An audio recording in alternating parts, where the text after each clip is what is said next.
আপুনি ভোট দিব নেকি গৰুৰ মাংস খোৱা মানুহক? গৰুৰ মাংসক আমি পূজা কৰো।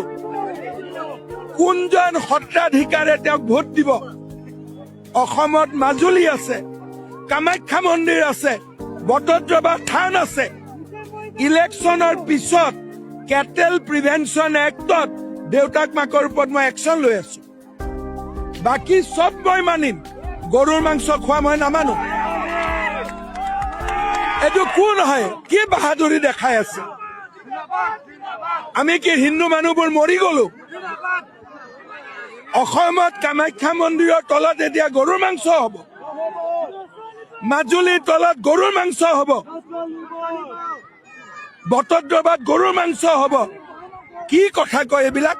লুৰিণজ্যোতি গগৈয়ে ক্ষমা খুজিব লাগে। আজি হিন্দু মানুহক অপমান কৰি আছে, বাৰে বাৰে কয় ছোৱালীক টাৰ্গেট কৰিছে।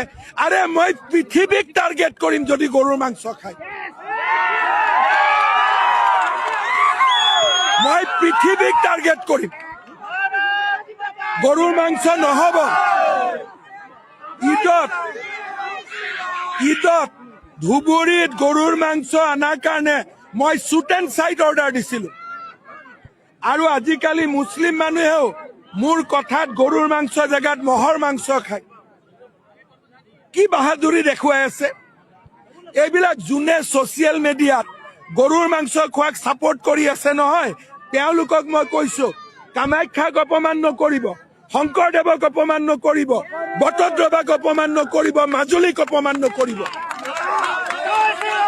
হিমন্ত বিশ্ব শৰ্মাৰ লগত যদি টক্কৰ ল'ব লাগে ল'ব, ময়ো এঘৰি যুঁজিম। অসমত এনেকে গৰুৰ মাংস খুৱাই দাঁতেদি গৰুৰ মাংস কামুৰি ইনষ্টাগ্ৰাম দিয়া নচলিব। ইয়াত আইন আছে, 3 বছৰ জেল হয়। কোন এইটো ওলালে চৌধুৰী? গোটেই হিন্দু মানুহক অপমান কৰিব কোন হয়? আৰু বাপেকে মাটিও দখল কৰে।